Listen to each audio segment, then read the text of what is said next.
जीवन हमें एक मौका देता है, इसलिए जब भी सही कॉलेज चुनने का समय आए तो सिर्फ मंगलायतन यूनिवर्सिटी आपके बेहतरीन भविष्य और सर्वांगीण विकास के लिए।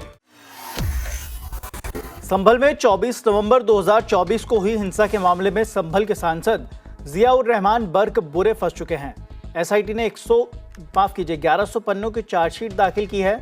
इस चार्जशीट में सपा सांसद जियाउर रहमान बर्क समेत 23 लोगों के नाम हैं। 24 नवंबर को जामा मस्जिद में सर्वे के दौरान भड़की हिंसा में 4 युवकों की मौत हुई थी और 29 पुलिसकर्मी घायल हुए थे। पुलिस ने बताया कि सांसद जियाउर रहमान बर्क से 4 से 5 घंटे तक पूछताछ की गई है। 335/24 जो अभियोग है उसमें जो चार्जशीट हुई है वो सांसद जियाउर रहमान बर्क, सदर जामा मस्जिद जफर अली और अन्य लोगों के खिलाफ चार्जशीट हुई है।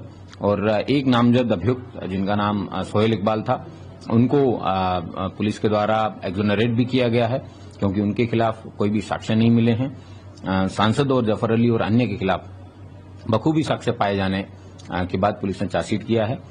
पुलिस के द्वारा माननीय न्यायालय में पैरवी करके जल्द से जल्द इन मुकदमों का सभी मुकदमों में चार्जेस फ्रेम करके ट्रायल पे लाए जाएंगे और ट्रायल में प्रभावी पैरवी करके सजा दिलाए जाने का कार्य किया जाएगा। सर, बात करें 24 नवंबर के दिन कितनी एफआईआर टोटल दर्ज की गई? कुल 7 मुकदमे पुलिस की तरफ से दर्ज किए गए थे। 4 मुकदमे जो 4 लोगों की डेथ हुई थी उनके परिवारजनों की तरफ से दर्ज किए गए थे। एक मुकदमा मुरादाबाद में 0 एफआईआर के रूप में रजिस्टर किया गया था, जिसको बाद में यहाँ पे एफआईआर के नए नंबर पे रजिस्टर करने के बाद में विवेचना की गई।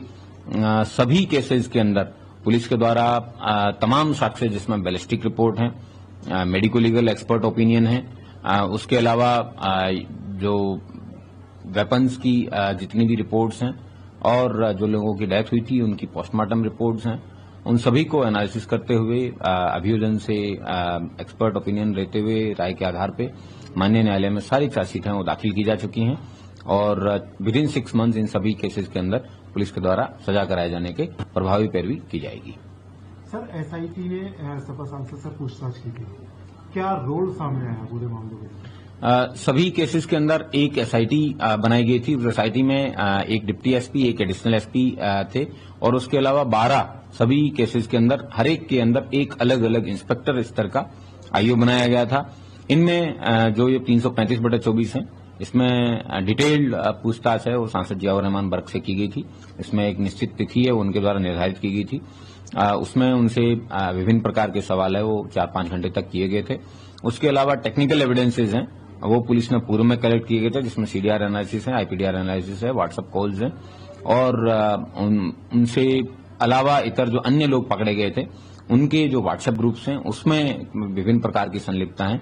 तो जो 19 तारीख को जब सर्वे किया गया था तो एक ये संवेदनशील जनपद है, उसके बाद जो वक्तव्य दिए गए उसके बाद में काफी संवेदनशील माहौल हुआ और 22 तारीख को ये अति संवेदनशील में बदल गया क्योंकि उसमें भड़काऊ भाषण दिए गए थे और 24 तारीख को जो अति संवेदनशील माहौल के अंदर पुलिस के द्वारा पर्याप्त सुरक्षा में जब करवाई जा रही थी सर्वे को, तब भीड़ को इकट्ठा करके और आंदोलित किया गया और उस भीड़ के द्वारा उग्र भीड़ के द्वारा आगजनी भी की गई, जिसमें करोड़ों रुपए का नुकसान भी हुआ और उसके साथ साथ संभल का नाम भी खराब हुआ और 28-29 पुलिसकर्मी और प्रशासन के लोगों को चोटें आई और 4 लोगों की जान भी गई।